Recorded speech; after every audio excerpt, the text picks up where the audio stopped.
দেশের বাবরি মসজিদ ভেঙে দিয়েছে, তাই না? তুমি রাস্তা অবরোধ করেছিলে এখানে যেদিন বাবরি মসজিদ ভাঙে, ওই পলাশির রেল অবরোধ করা হয়েছিল বাবরি মসজিদ ভেঙেছিল বলে। যে রেল অবরোধ করছে বাবরি মসজিদ ভেঙেছে বলে ও জীবনে 5 ওয়াক্ত নামাজ পড়ে না। তোমার অবরোধ করার কোনো দাম আছে 10 পয়সা? হ্যাঁ, আপনাদের এখানে কেউ মারা গেলে মসজিদের মাইকে বলে? হ্যাঁ, কে বলে? কে? একটা লোক আছে মুয়াজ্জিন বা কেউ আছে, এই আমাদের ফটিক ভাই মারা গেছে, জোহরের পরে জানাজা অনুষ্ঠিত হবে, ওই আব্দুল্লাহদের বাঁশ বাগানে বা আম বাগানে সবাই চলে যাবেন, বলে কি বলে না? আবার বলছে জানাজার লাশ বাড়ি থেকে বার হয়ে গেছে, আপনারা দেরি করবেন না, তাড়াতাড়ি করে আসুন, বলছে না? কার ব্যাপারে বলছে? যে লোকটা জীবনে মসজিদে নামাজ পড়তে যায়নি। তোমার হুঁশ জ্ঞান আছে? হ্যাঁ, লোকটার বয়স 60 বছর, 60 বছরে মারা গেছে। 60 বছরে ওকে প্রত্যেক দিন 5 বার করে মুয়াজ্জিন ডেকেছে, হাইয়া আলাস সালাহ, মসজিদে এসো নামাজের জন্য। আল্লাহ সুবহানাহু ওয়া তাআলা মুয়াজ্জিনকে দিয়ে দিনে 5 বার করে ডেকেছে 50 বছর যাবত। একদিনও যে লোকটার মসজিদে আল্লাহর ডাকে সারা দেবার টাইম হলো না, ওই লোকটা মারা গেছে। আর মসজিদের মাইকে বলা হচ্ছে 12টা জানাজা হবে। মসজিদের মাইক কি আইসক্রিম ওয়ালার মাইক নাকি? হ্যাঁ, 50 বছর যাকে মুয়াজ্জিন ডেকেছে মসজিদে এসো নামাজের জন্য, 50 বছর মুয়াজ্জিনের মুখে লাথি মেরেছে। মসজিদের পাশে বাড়ি, মসজিদে আসতে পারেনি। আর ওর মতো একটা লোক মারা গেছে, আর মসজিদের ভালো পবিত্র মাইকে ওর নাম ধরে বলা হচ্ছে ফটিক ভাই মারা গেছে, 12টা জানাজা। এটা কি আইসক্রিম ওয়ালার মাইক নাকি এটা মসজিদের মাইকটা? একটা ইমানদার ভালো লোক, নামাজি লোক হলে তবুও বলতাম হেঁকে ফেলেছে, তবুও ঠিক আছে। কিন্তু তুমি কার নাম লিখছো? যে 50 বছর যাবত আল্লাহর ঘরের মাইককে অপমান করেছে। হুঁশ জ্ঞান আছে? কিছু করার আগে ভেবে চিন্তে করার চেষ্টা করিয়েন। বিনীত অনুরোধ থাকলো আপনাদের কাছে, আমরা সকলেই 5 ওয়াক্ত সালাত আদায় করবো ইনশাল্লাহ। ইনশাল্লাহ। ওই কারা কারা করবেন? এই যারা করেন তারা হাত নামান। নতুন বলুন তো একজন করবো আজ থেকে, নতুন লোক। চাচা আপনি তো করেন দেখে বোঝা যাচ্ছে। নতুন একজন, অত সহজ নয়। বলছি বক্তাকে, বলছি মুমতাজুল ইসলাম, বলছি যেতেই হবে আজকে। কাল সকালে চায়ের দোকানে বলবে কেমন দিল, বলছে সারা সাংঘাতিক ব্যাপার, কাউকে ছাড়িনি। যদি বলেছে কি বলেছে কি মনে নেই, তবে দিয়েছে কিন্তু সাংঘাতিক, বলবে কি বলবে না? এই তো আমাদের অবস্থা জলসার, তাই না? সকালবেলা ঘুম থেকে উঠে টলবে, মনে হচ্ছে 12 দিন হসপিটালে ভর্তি ছিল। মানে এত জ্ঞান অর্জন করেছে, জ্ঞানের ঠেলায় মাথা ঘুরছে ওর, কিন্তু একটাও আমল করতে পারে নি। খুব বিনীত অনুরোধ, আপনি সালাত আদায় করুন ভাই, এটা আপনার কাছে আমার পক্ষ থেকে আবেদন এবং নিবেদন থাকলো। আল্লাহ তাআলা বলছেন উলাইকা হুমুল ওয়ারিসুন, এরাই হচ্ছে উত্তরাধিকারী জান্নাতুল ফেরদাউসের। আল্লাযীনা ইয়ারিসুনাল ফেরদাউসা হুম ফিহা খালিদুন, এরা চিরস্থায়ী ফেরদাউস নামক জান্নাতের ভিতরে থাকবে। কয়েকটা লোকের কথা বলে দিলাম জান্নাতুল ফেরদাউস, এরা ডান দিকের লোক। চলুন বাম দিকের লোকের কয়েকটা চরিত্র আপনাদের সামনে বলে দিই। বলে দিব। এক, বিড়ি খাচ্ছে। হ্যাঁ ঠিক ঠিক, চাচা ঠিকই বলেছে, একেবারে খারাপ কিছু বলেনি। হ্যাঁ বসে যান, ঠিক আছে, বিড়ি ছাড়িয়ে দিয়ে যাচ্ছি। বসুন বসুন বসুন, হ্যাঁ বসুন, বিড়ি ছাড়াচ্ছি, বসুন। এইদিকে বেরোন। কয়েকটা খারাপ কাজ, যে কাজগুলো আপনাকে জাহান্নামের দিকে নিয়ে যাবে, এইরকম কয়েকটা কাজ আপনাকে বলে দিই। ইনশাল্লাহ আজকে থেকে ছেড়ে দেবো। হাত তুলুন, সবাই ছেড়ে দেবো ইনশাল্লাহ। ইনশাল্লাহ ইনশাল্লাহ। এক, চাচারটা দিয়েই শুরু করি। আল্লাহ বলছেন ইয়া আইয়ুহাল্লাযীনা আমানু ইন্নামাল খামরু ওয়াল মাইসিরু ওয়াল আনসাবু ওয়াল আযলামু রিজসুম মিন আমালিশ শাইতান ফাজতানিবুহু লাআল্লাকুম তুফলিহুন। আল্লাহ বলছেন এই তোমরা যারা ঈমানের স্বীকৃতি দিয়েছো, শোনো, তোমাদের জন্য 4টে জিনিস হারাম। কটা? 4টা। এই হারাম থেকে ইনশাআল্লাহ আমরা বাঁচবো ইনশাআল্লাহ। এক, আল্লাহ তাআলা বলছেন ইমানদার কখনোই মদ পান করিও না। মুসলমানরা মদ খায় না, অবশ্য খুব কম, খুব কম, হ্যাঁ খুব কম না, হ্যাঁ যারা খায় তো খায়, তবে কম, তুলনামূলক কম। যাই হোক, আল্লাহ তাআলা শব্দ ব্যবহার করছেন খাম, মদ। আসলে মদ কাকে বলে সেটা জানা লাগবে কি লাগবে না? লাগবে। আমরা মদ বলতে জানি চারজন বন্ধু বান্ধব এক জায়গায় জড়ো হয়ে চপ মুড়ি দিয়ে জুত করে চাট বানিয়ে আর গ্লাসে ঢেলে ডক ডক ডক ডক করে খেয়ে নিলাম, ডান দিকের পা বাম দিকে, আরে চারতলা বিল্ডিং এর দিকে তাকিয়ে আঙুল দিয়ে বললাম এটা আমার, বাড়িতে বউকে ভাবি বলে ডাকা, তাই না? এর নাম মদ পান করা, তাই না? কিন্তু রাসূলুল্লাহ কি বলছেন? আল্লাহর নবী বলেন ওইটা হচ্ছে নেশা আর ওইটা হলো মদ। এমন এক নেশাদার দ্রব্য যার বেশি পরিমাণ খেলে তোমার মাথার চাকাটা উল্টো দিকে ঘুরে যায়, তার অল্প পরিমাণ যদি তুমি খাও তার নাম হলো মদ। আমি পানি পান করছি, এক গ্লাসের জায়গায় যদি 4 গ্লাস পান করি মাথা ঘুরবে, ঘুরবে। চকলেট খাচ্ছি আমি, চকলেট ভালো করে বুঝবেন, চকলেট যদি 5টার জায়গায় 10টা আমি একসাথে খেয়ে নিই মাথা ঘুরবে, ঘুরবে না? তার মানে এটা বৈধ, তাই না? আমি জীবনে কোনোদিন খৈনি খাইনি, আপনি যদি আমাকে এক মুঠা খৈনি নিয়ে খাইয়ে দেন মাথা ঘুরবে কি ঘুরবে না? তার মানে এটা মদ। কি বললাম বুঝলেন? আমি জীবনে কোনোদিন বিড়ি টানিনি, যদি আপনি এক জায়গায় বসিয়ে আমাকে 20টা যদি বিড়ি টানিয়ে দেন মাথা ঘুরবে কি ঘুরবে না? ঘুরবে। তার মানে বোঝা গেল এক গ্লাস মদ পান করলে যে পাপ হবে, একবার বিড়ি টানলে একই পাপ হবে। কোনো ডিফারেন্স নাই, কোনো ডিফারেন্স নাই। আল্লাহ এত বড় কথা কোরআন মাজিদে বলার পরেও কেউ মানছে? এখনই যদি চেক করা যায় মনে হয় 500 লোকের পকেট থেকে মাল বার হবে। হবে কি হবে না? হবে। 500 লোকের পকেট থেকে মাল পাওয়া যাবে। ঠিক বলছি না ভুল বলছি? একদম। ফজর আজান দিচ্ছে মুয়াজ্জিন, আসসালাতু খায়রুম মিনান নাওম। ওর উচিত ছিল একটা মেসওয়াক করতে করতে মসজিদে যাওয়া, উচিত ছিল না? ও মেসওয়াক দূরের কথা, উঠেই বলছে শাকিলার মা বিড়িটা পেলাম, দেশলাইটা কোন দিকে গো? দেশলাইটা নিয়ে বাড়িতে বিড়ি ধরিয়ে মসজিদের গেটে গিয়ে বিড়ি ফেলে অজু করে মসজিদে ঢুকছে। বাসি মুখে বিড়ি টানলে যে কি গন্ধ আল্লাহ ছাড়া কেউ জানে না। কি বললাম বুঝলেন? এত গন্ধ করে। এরকম নামাজি আছে না, তাদের পাশে নামাজ পড়তে দাঁড়ানোটাই বিপদ। নিজের তো হয় না, নিজের তো হয় না, আর 5 জনের সর্বনাশ করে। আর এটাও আমি মাঝে সাঝে ভাবি যে ওর বউ বা ওর কাছে থাকে কি করে, এটাও খুব আশ্চর্য লাগে। আসলে ও অবলা প্রাণী তো, বুঝে কম, ওই জন্য থাকে। শিয়ানা হলে থাকতো না। কি বললাম বুঝলেন? শিয়ানা হলে থাকতো না। ওটা বিড়ির গন্ধ মুখে, আল্লাহু আকবার। বিড়ি করে লোকে যদি মহাজ্ঞানী হয়, পাইলে বিড়ির গন্ধ সবই ভুলে যায়। ভাত খেয়ে থাকে বসে বিড়ি হাতে করে, বিবিকে পাঠায় দেখো আগুন আনিবারে। আহারে বাগারে বিবি খুঁজেছে আগুন, উচ্চ স্বরে ডাকে স্বামী এলি না এখন। বিবি তখন স্বামীকে যে তাড়াতাড়ি কয়, পাড়ার চুলোতে পানি দিয়েছে সবাই। এই তুনে দুটো তুলে মারিল মাথায়, এই শুনে জুতো তুলে মারিল মাথায়। এমন মারে মারে বিবি গড়াগড়ি যায়। কি মারা মারিল ওগো ভেবে দেখো চাচি, স্বামীর হাতে ভাত নাই তালাক দিতে রাজি। কত যে বর্তমান বিড়ি সিগারেট মানুষ পান করছে। আলে একটা গরু ছাগলেরও জ্ঞান বুদ্ধি আছে, আছে না? আছে। আল্লাহ ওদেরকে যেটা খেতে বলেছে সেটা ওরা খায়। দেখুন, জীবনে কোনোদিন দেখেছেন আপনাদের এলাকার কুকুরগুলো ধানের জমিতে গিয়ে সব ধান গাছগুলো খেয়ে নিচ্ছে? দেখেছেন? দেখবেন না। কারণ আল্লাহ ওকে মানুষের নোংরা খাবার আদেশ করেছে, তুই ধান টান খাবি না। কোনোদিন কোনো গরুকে দেখেছেন বিয়ের বাড়ির প্যান্ডেলের তলা দিয়ে ঢুকে গোশ খেয়ে নিচ্ছে? দেখেছেন? দেখবেন না। আল্লাহ বলেছে তুই তৃণভোজী প্রাণী, মাঠে গিয়ে ঘাস খাবি, মাঠে গিয়ে ফসল টসল খেয়ে নিবি, লোকের ঘাস টাস খাবি। ও তাই খায়, তাই না? তার মানে আল্লাহ ওকে যেটা মানা করেছে তার ধারে পাশে ও যায় না।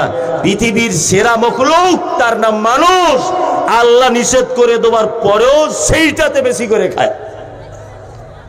খাচ্ছে না? খাচ্ছে।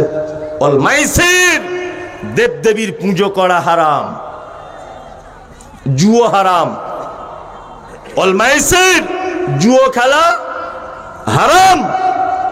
আপনাদের নদিয়াতে আছে লটারির টিকিট ফিকিট এসব কাটে? হ্যাঁ, এটা হারাম। বলছে কেরাম লুডু সব কি হারাম। আবার এখন খুব স্ট্যান্ডার্ড গেম উঠেছে, ডান দিকে যা, ডান দিকে যা, গুলি করে দে, গুলি করে দে। সালা করে কি রে? পাবজি না ফ্রি ফায়ার কি বলছে? ঘুমের ঘরে বলছে ডান দিকে যা, ডান দিকে যা, করে কি রে? হারাম। শরীর চর্চা করার জন্য কোনো খেলাধুলো যদি হয় সেটা ভিন্ন ব্যাপার। যে খেলাধুলোতে টাকার বিনিময় হয়, অর্থর ব্যাপার থাকে, হার জিতের পরে মন খারাপ আর হাসির ব্যাপার থাকে, ইসলাম সে খেলাকে হারাম করে দিয়েছে। মাইসির, জুয়ো খেলা হারাম, লটারির টিকিট হারাম। কারণ হচ্ছে একটা, জুয়োতে এক শ্রেণীর মানুষকে ধনী করে দেয় আর বেশিরভাগ মানুষকে গরিব করে দেয়। রাজ্য লটারির ফার্স্ট প্রাইজ 1 কোটি টাকা। কত? সারাদিনে পড়ে কজনার ফার্স্ট প্রাইজ? একজনার পড়ে। কত কোটি লোক প্রাইজ কাটে টিকিট? 5 কোটি লোক কাটে, তাই না? পায় ক কোটি লোক? একটা লোক। তাহলে একটা লোক 1 কোটি পেল, বাকি লোকগুলো সর্বনাশ হলো। এই কারণে ইসলাম এটাকে হারাম করে দিয়েছে। কি বললাম বুঝলেন? ইসলাম হারাম করে দিয়েছে। ওয়াল মাইসির ওয়াল আনসাব, দেবদেবীর পুজো করা হারাম। মুসলমান দেবদেবীর পুজো করে না, করে না। কিছু বোকা মুসলমান আছে, তারা মাজারে টাজারে যায়। নদিয়াতে আছে এরকম মুসলমান, পাথর চাপড়ি যাওয়ার আছে, তেনা বাবা বলছি। আবার বাবার শেষ নাই, মানে সত্যি পাগল তো আর গাছে ধরে না। বাংলাদেশে কিছুদিন আগে একটা বাবা দেখতে পাওয়া গেছে, ন্যাংটো। তারও বলছে 5 লক্ষ নাকি ভক্ত। ন্যাংটো লোকের 5 লক্ষ ভক্ত, ভাবতে পারছেন আপনি? আশ্চর্য ব্যাপার। কোন বাবা, পীর ফকির, দরবেশ, অলির নামে যে সব চিটিংবাজিগুলো চলছে, আল্লাহ আমাদেরকে এই জায়গা থেকে হেফাজত করুক, বলুন আমিন। আমিন, আমিন। ওয়াল আনসাব, গণকের কাছে যাওয়া, ওয়াল আজলাম, গণকের কাছে যাওয়া হারাম। কোশ্চিন কালেও কোনোদিন যাবেন না। আরে গণকদের বর্তমানে চালাচ্ছে কিছু ইয়ং ছেলে মেয়েরা। কি বললাম বুঝলেন না? ইয়ং, যারা ছ্যাঁকা খেয়েছে, বুঝলেন তো? বাবাকে গিয়ে বলছে, বাবা বলছি কি হলো? বলছে দেখুন তো, কদিন খুব ফোনে কথা হচ্ছিল, এখন আর ফোন ধরছে না কেন? বলছে বাবা তখন বলছে, আচ্ছা তোমার ডান দিকের রেখাটা এইদিকে চলে গেছে, মানে এখনো লাইনে আছে। চিটিং বাস কত রকমের হয় দেখুন। তো বলছে বাবা কি করা লাগবে? বলছে তুই 500 টাকার একটা তাবিজ নিয়ে নাও, 1 সপ্তাহের মধ্যে তোমার বাড়ি চলে আসবে, চ্যালেঞ্জ। তাও লোভে লোভে 500 টাকার তাবিজ নিয়ে নিয়েছে। কি বললাম বুঝলাম? নিয়ে 1 সপ্তাহ অপেক্ষা করছে, বাড়ি তো আসে না। আগে ফোনে রিং হচ্ছিল, এখন সুইচ অফ। না, আবার ঘুরে বাবার কাছে গিয়ে বলছে, বাবা তা হচ্ছে কি হলো? বলছে সে তো সর্বনাশ, 500 টাকা চলে গেল, কোনো কাজই হলো না। বলছে ওরে বাবা, কাজ হবে কি করে? আমি 500 টাকার তাবিজ দিয়ে ওকে বাড়ি থেকে টেনে আনতে চাচ্ছি, ওর মা আবার 1000 টাকা কোথা দিয়ে তাবিজ এনে আটকে রাখতে চাইছে। দুটো তাবিজে মারামারি লেগে গেছে। যার দাম বেশি তার কাজ বেশি। তুই এক কাজ কর, 1500-এর তাবিজ লে, পাক্কা চিটিং বাস। কাজী নজরুল বলেছে, পীর ফকিরের কথা যদি সত্য হতো, তারা কেন রাস্তার ধারে ভিক মেঙে খেত? পীর ফকিরের কথা যদি সব সত্য হয়ে যেত, তারা কেন রাস্তার ধারে বসে ভিক মাংতো? ওই জন্য আমি একটা কথা বলি, যে দোকান করেছে নতুন ইমাম সাহেবের কাছে গিয়ে বলছি, ইমাম সাহেব একটা তাবিজ দেন না। তা বলছে তাবিজ কি করবেন? বলছে দোকানে যাতে বরকত হয়। তা বলছে 500 টাকা লাগবে। ও দেখছে 12 লাখ টাকার দোকান করেছি, আর 500 টাকা দিতে পারবো না। 500 টাকা ফটাম করে বার করে দিয়েছে। তা ইমাম সাহেবকে তখন কাস্টমার বলছে যে হুজুর কাজ কেমন হবে? বলছে আশেপাশে কোনো দোকান আছে? বলছে আশেপাশে আরো 4টে কাপড়ের দোকান। বলছে 3টে দোকান দেখবে আস্তে আস্তে বন্ধ হয়ে যাবে, মানে সব কাস্টমার তোমার দিকে আসবে, তো ওরা দেখবে আর মাছি ওড়াবে, বন্ধ করে দিবে। তখন এই লোকটা মনে মনে ভাবছে, ওরে বাবা, হুজুরের তাবিজে খুব কাজ রে, সব দোকান বন্ধ হয়ে কাস্টমার আমার কাছে চলে আসবে। বোকা তো আর গাছে ধরে না। তা আমি বলি যে হুজুরের তাবিজে যদি তোমার এত বরকত হয়, তা হুজুর কেন হারামখোর তাবিজ বেচে খায়? ও মসজিদের মুতোয়াল্লিকে তো একটু তাবিজ করে নিজের বেতনটা 20,000 করে নিতে পারে, পারে কি বলে না? পারে। সব চিটিং বাস 2 নম্বরই। পীর ফকির একদম যাবেন না। বিপদে পড়েছেন, বিপদ থেকে বাঁচাতে পারে কে? কে? আল্লাহ সুবহানাহু ওয়া তাআলা। খারাপ আমল বলে দিলাম চারটে। এক, নেশার জিনিস ছেড়ে দেন। দুই নম্বর জুয়ো ছেড়ে দেন। তিন নম্বরে হচ্ছে আপনার মাজারে যাওয়া ছেড়ে দেন। চার নম্বরে গণকের কাছে যাওয়া ছেড়ে দেন। গণকের কাছে যাওয়া হারাম, চলবে না। কারু কাছে গিয়ে হাত দেখানো, কারু কাছে গিয়ে মনের কথা জানতে যাওয়া, এটা কি? হারাম। আমি আপনাকে পবিত্র আল কোরআনের আরো দুটি সূরার বাংলা অনুবাদ করে দিয়ে যাচ্ছি, ভালো করে মনোযোগ দিয়ে শোনার চেষ্টা করুন। এইগুলো করলে আপনার থাকার জায়গা জাহান্নাম। এক, আল্লাহ তাআলা বলেন ওয়াইলুল লিকুল্লি হুমাযাতিল লুমাযা, দুর্ভোগ তাদের জন্য যারা মানুষের সামনে এবং পিছনে বদনাম করে করে বেড়ায়। গীবত, এরকম লোক আছে না? বহুত আছে। আর গীবত বেশিরভাগ করে দেখবেন খুব মিষ্টি আর নামধারী লোকেরা বেশি করে, বুঝলেন না? মসজিদের ইমাম সাহেব, মসজিদের ইমাম সাহেবকে ফজরের নামাজের পরে একজন পাক্কা মুসল্লি বলছে, পাক্কা মুসল্লি, ইমাম সাহেব 13 বছর যাবত মসজিদে নামাজ পড়ছি, আপনার মতো একটাও ইমাম সাহেব আমাদের মসজিদে আসেনি। আপনি খুব ইমানদার লোক, খুব ইমানদার লোক। ইমাম সাহেবের তারিফ করলো ফজরের নামাজের পর। ইমাম সাহেব জোহরের নামাজে ছিল না, বাড়ি চলে গেছে কোনো একটা কারণে। ওই লোকটা, যে লোকটা তারিফ করেছে, ওই লোকটা জোহরের সময় গিয়ে দেখছে মসজিদে ইমাম সাহেব নাই। ওই তখন নামাজের পরে বলছে ইমাম সাহেবের সব ভালো, হুটহাট করে চলে যায়, একে না রাখাই ভালো। একই লোক, একই লোক না? একই লোক। ফজরের নামাজ পড়ে যে লোকটা তারিফ করেছে, ওই লোকটা আবার কি করছে? জোহরের নামাজের বদনাম করছে। এরকম লোক আছে। আর ইমাম সাহেব ভাইদেরকে বলে দিয়ে যাচ্ছে, একটা কথা শুনে নেন ছোট মুখে, সেটা হচ্ছে এই, আপনার চাকরির যদি কোনোদিন 12:30 বাজে, তা এই লোকটার জন্য বাজবে যে লোকটা আপনার মশারির ভিতরের মাঝে সাঝে শুয়ে থাকে আর আপনার সাথে বসে বসে ভাত খায় আর মোটর সাইকেল করে আপনাকে নিয়ে ঘুরে মাঝে সাঝে দেবগ্রামে যায়। চাকরি যদি কোনোদিন এই গ্রাম থেকে আপনার যায়, এই লোকটার কারণেই যাবে। কি বললাম বুঝলেন? কারণ এই লোকটা আপনার সব গোপন তথ্য জানে। কি বলছি বুঝতে পারছেন তো? সব গোপন তথ্য জানে। আল্লাহ তাআলা বলছেন ওয়াইলুল লিকুল্লি হুমাযাতিল লুমাযা, দুর্ভোগ তাদের জন্য যারা মানুষের সামনে এবং পিছনে পরনিন্দা গীবত করে করে বেড়ায়। আল্লাযী জামা মালা ওয়া আদ্দাদা, যারা তাদের মাল জমা করে করে রাখে আর গুনে গুনে রাখে। ইয়াসাবু আন্না মালাহু আকলাদা, এবং যারা ভাবে আমার মাল আমাকে বাঁচাবে। মাল বাঁচাতে পারে? মাল কাউকে বাঁচাতে পারে? পারে না। সম্পদ কাউকে বাঁচাতে পারে না। চিরস্থায়ী সম্পদ থাকে? থাকে না। আমরা পৃথিবীতে মাল কামাই করতেই ব্যস্ত, কিন্তু হারাম হালাল বুঝি না, বৈধ অবৈধ বুঝি না। শুধু আপনার কাছে বলতে গেলেই আপনি বলেন জি, শুধু আপনার কাছে বলতে গেলেই আপনি এই কথা বলেন, এখনো তো অনেক দিন বাকি, সবে তো 35 বছর হলো। বলে কি বলে না, চাচা হারাম পথে যেও না। বলছে তুমি আজকে 30 বছর নামাজ পড়ে কি করেছো বলো? তোমার সেই মাটির বাড়ি আছে, আর আমি কলকাতায় গিয়েছিলাম বলে তো আজকে 2 তলা বাড়ি করেছি, তাহলে তোমার থেকে আমি অনেক ভালো আছি। বলে কি বলে না? অনেক লোক বলে। পৃথিবী, টাকা, সম্পদ আপনাকে বাঁচাতে পারবে না।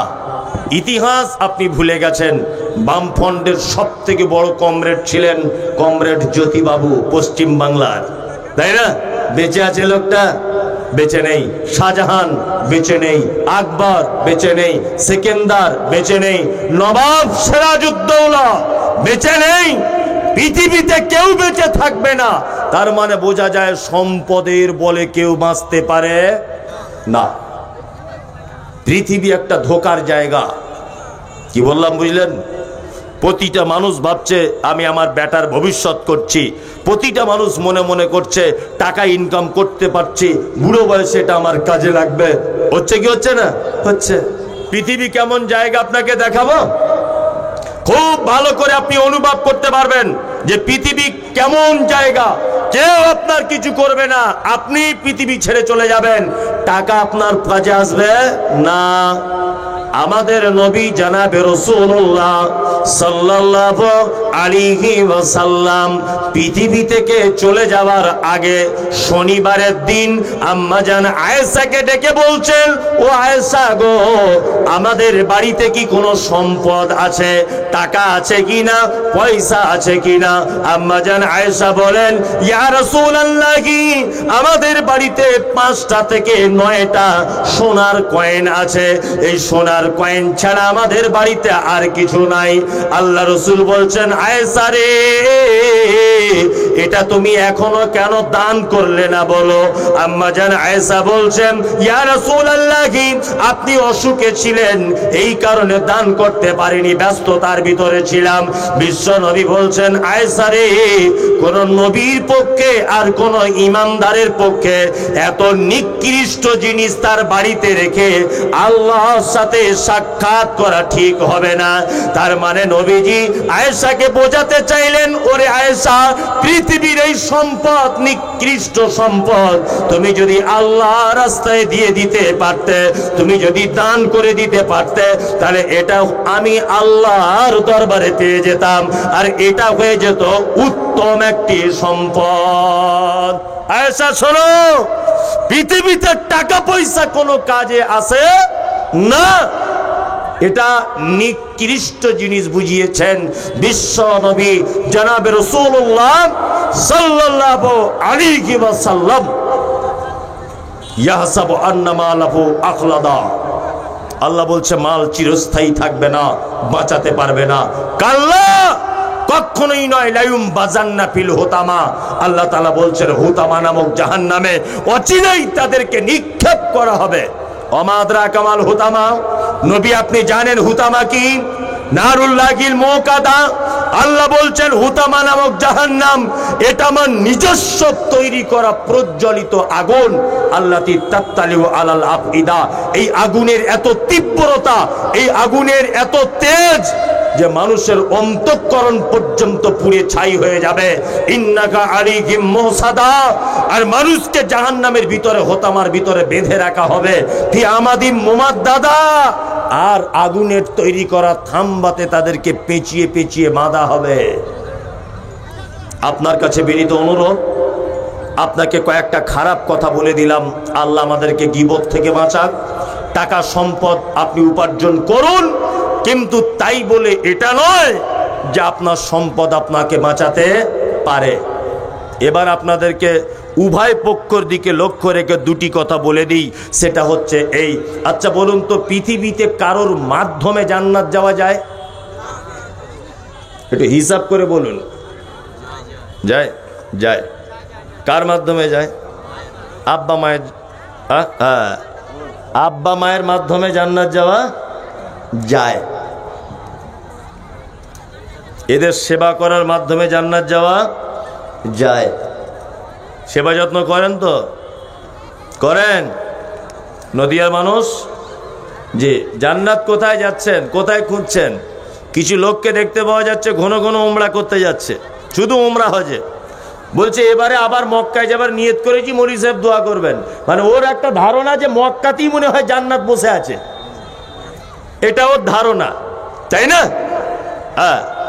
আর বাড়ি এসে ফজরের নামাজ পড়ে তসবি নিয়ে রাস্তায় রাস্তায় ঘুরছে, বড় পাঞ্জাবি পরে, মাথায় টুপি দিয়ে। কেউ কোনো কথা বললে বলছে না না না না, আমি কারোর সাগে মাছে থাকি না। অথচ ফজরে আসার সময়তে 4টে বেটা ষাঁড়ের মতো ঘুমাচ্ছে, একবারও ডেকে আসেনি হাজি সাহেব, এই চল আজান হয়েছে। কথা বাস্তব না অবাস্তব? 4টে বেটা ঘুমিয়ে আছে, অথচ হাজি সাহেব মসজিদে এসে বসে আছে। পৃথিবীতে দুটো মানুষের মাধ্যমে জান্নাত পাওয়া খুব সহজ, সেটা হচ্ছে আব্বা আর মা। আপনাদের এলাকায় আব্বা মারা বুড়ো হয়ে গেলে কেমন ব্যবহার করে, কেমন ভাত চাত কেমন করে খায়? 4টে 5টে বেটা হলে পালি সিস্টেমে খায়। মনে হয় ওর বাপ মসজিদের ইমাম সাহেব আর মা মুয়াজ্জিন, এরকম না? আবার বৌমারা অনেক সময় বলে আজকে ক তারিখ, ক্যালেন্ডার দেখে শুরু করো না। আবার কেউ কেউ বলছে আমাদের তরকারি কি খুব মিষ্টি, ছেড়ে যেতে মন চায় না, বলে কি বলে না? বলে। বিনীত অনুরোধ, যারা যেভাবে যেখানে আছেন এতক্ষণ যা শুনেছেন যদি আপনি মনে না রাখতে পারেন আপনার ব্যাপার, আমি এখন যে কথাটা বলবো জান্নাতে যাওয়ার মাধ্যম, এই কথাটা আপনাকে শোনার জন্য বিনীত অনুরোধ করছি। কেউ চলে যাবেন তো চলে যান এখনই, আমার কোনো আপত্তি নেই, কারণ আপনাকে বসিয়ে রাখার মতো ক্ষমতা আমার নেই। আপনি চলে যাচ্ছেন মানে আপনার পিছনে শয়তান বারবার দাগা দিচ্ছে, আপনি তার চলে পড়ে গিয়েছেন। কি বললাম বুঝলেন? আর হয়তো খুব জোর হলে 20 মিনিট হবে জলসা, আর খুব জোর হলে 1 ঘন্টা হবে, তার তো বেশি নয়। তা বছরে একদিন আপনার 5 মিনিট এদিক ওদিক হলে ক্ষতি কি? এত কিসে? যাই হোক, বলে দিয়ে যাচ্ছি, একটা লোকের 4টে বেটা। কটা? 4টা। 4 বেটা দিল্লিতে কাজ করে। ঈদের 1 সপ্তাহ আগে বাড়ি আসবে, ঈদের 1 সপ্তাহ আগে বাড়ি আসবে। তোর স্ত্রীকে ফোন করে বলছে, হ্যালো। বলছে কি? বলছে তোমার জন্য কিছু নিয়ে যেতে হবে, আমি তো বাড়ি যাচ্ছি। ওর স্ত্রী বলছে আমার জন্য লাল টকটক একটা শাড়ি আনবে, মেয়ের জন্য একটা চুড়িদার, আর ছেলের জন্য জিন্সের প্যান্ট, আর আমার বোনের জন্য 2টো চুড়িদারের কাপড় আনবে। মানে ওর শালির জন্য বলছে। তা দিল্লির কোনো একটা শপিং মলে কেনাকাটা করছে। ওর স্ত্রী আবার ফোন করেছে, আবার ফোন করে বলছে, হ্যালো, আরে শাড়িটা লাল কালারের নিবে কিন্তু। ওর স্বামী তখন বলছে লাল কালারেরই নিয়েছি। তখন নদিয়ার ওই গিরিধারীপুরের মেয়েরা তখন বলছে, এত দেরি হচ্ছে কেন কাপড়ের দোকানে, তাড়াতাড়ি এসো, ট্রেন পাবে না। তখন ছেলেটা বলছে, তোমাদের সবার কেনাকাটা রেডি, শুধু আব্বার জন্যে একটা লুঙ্গি, একটা পাঞ্জাবি, আর মায়ের জন্য একটা শাড়ি, একটা ব্লাউজ কেনার জন্যে এখন পছন্দ করছি। তখন ওর স্ত্রী ফোনে বলছে, কেন? প্রত্যেক বছরে তুমি তোমার আব্বা মাকে জামা কাপড় দেবে? তোমার আর 3টে ভাই চোখে দেখতে পায় না? বাড়ি চলে এসো। তখন বাড়ি চলে এসেছে 4 বেটাই। ঈদের দিনে মসজিদে তাকবীর হচ্ছে, আল্লাহু আকবার, আল্লাহু আকবার, লা ইলাহা ইল্লাল্লাহ, আল্লাহু আকবার, আল্লাহু আকবার, ওয়ালিল্লাহিল হামদ। তাকবীর হয় না? হয়। সবাই নতুন জামা পরে ঈদগাহে যাচ্ছে সবাই। তোমার আব্বা বয়স 90 বছরের কাছাকাছি, তোমার মায়ের বয়স 85 বছর। তোমরা 4 ভাই, তোমাদের মা 2 তলাতে সিঁড়ি দিয়ে উঠতে পারে না বলে 4 ভাই সিদ্ধান্ত নিয়েছে ছোট ভাইয়ের সিঁড়ির তলাতে তোমার মার আব্বাকে রাখার। সিঁড়ির তলাতে মশারির ভিতরে তোমার আব্বার মা 2জন থাকে। ঈদের দিনে যখন জমাত শুরু হয়ে যাচ্ছে ঈদগাহে, তখন তোমার মা কাঁদো কাঁদো কণ্ঠে, ক্লান্ত কণ্ঠে তোমার আব্বাকে ডেকে বলছে, আব্দুল্লাহর আব্বা, তুমি কি ঈদের নামাজ পড়তে যাবে না?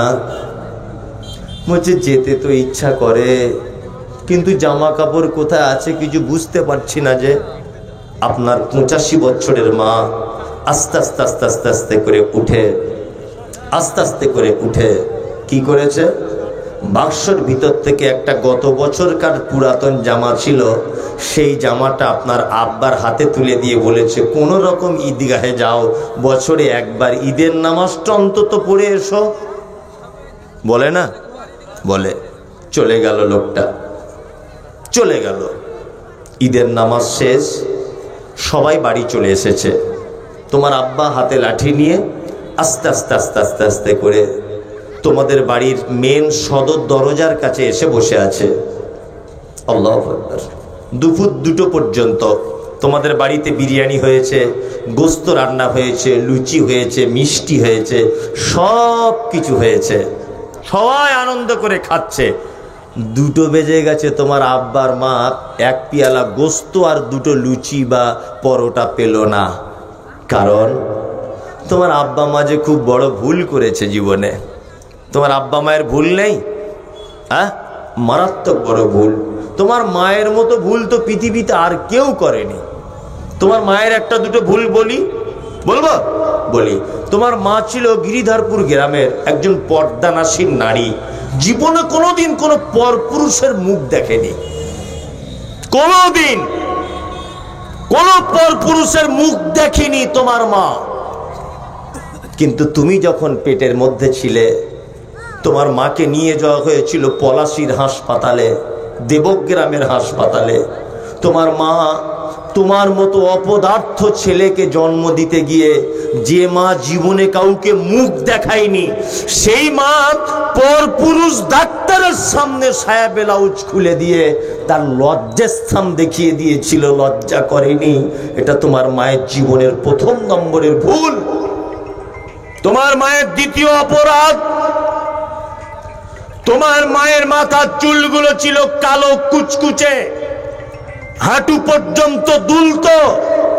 পাড়ার মেয়েরা তোমার মায়ের মাথার চুল দেখতে আসতো, কিন্তু তোমার মতো অপদার্থ ছেলেকে জন্ম দিতে গিয়ে ওই দেবগ্রামের নার্সিংহোমের বেডে তোমার মায়ের লাল রক্তে কালো চুলগুলো জমাট বেঁধে গিয়েছিল। এটা তোমার মায়ের জীবনের দ্বিতীয় নম্বরের বড় ভুল।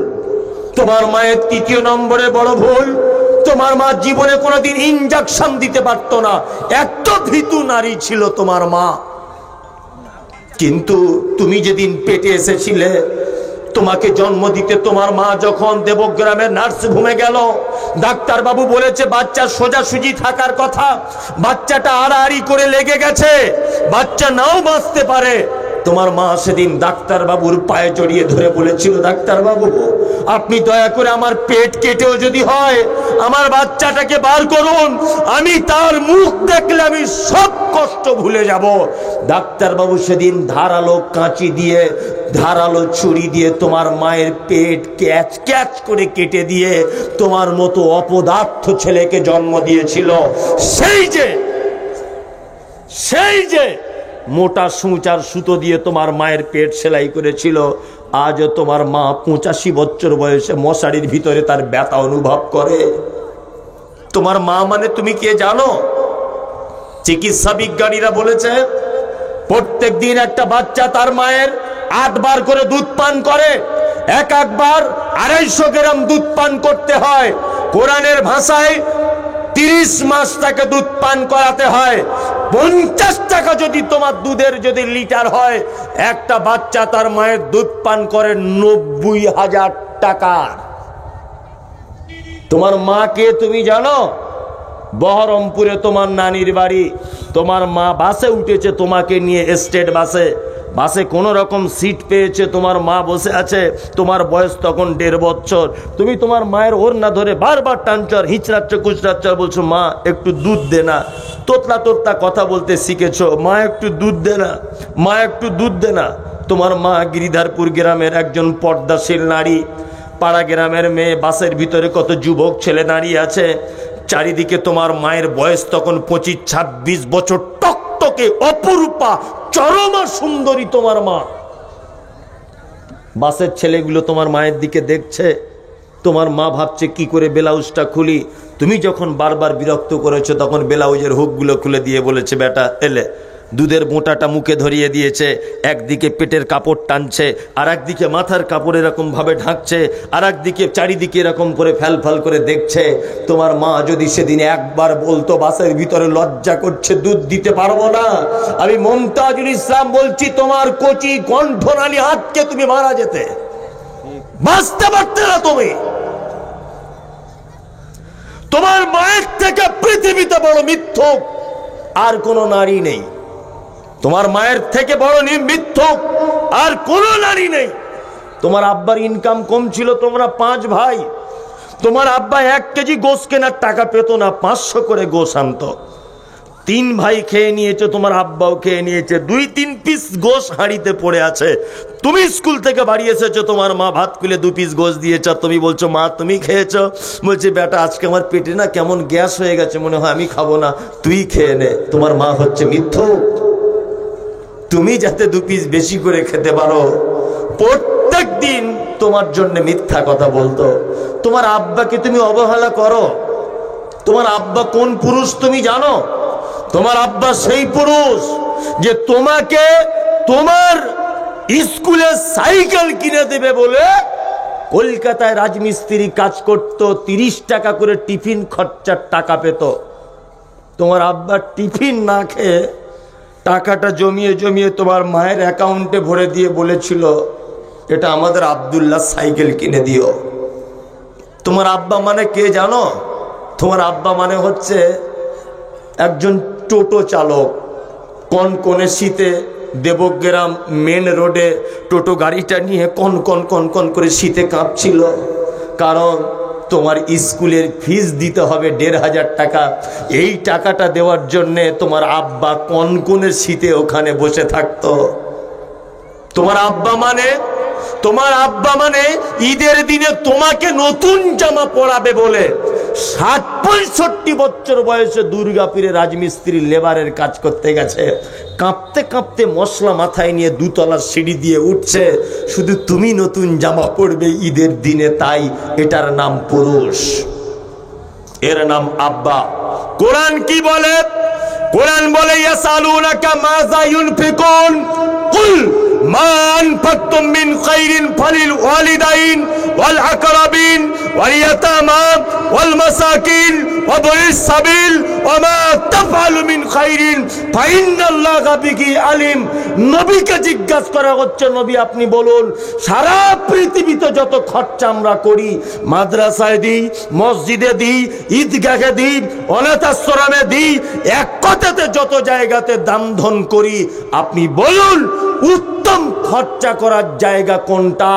আল্লাহ বার কোরআন দিয়ে বলছেন, কুল, নবী আপনি প্রশ্নকারীদের বলুন, মা আনফাকতুম মিন খাইরিন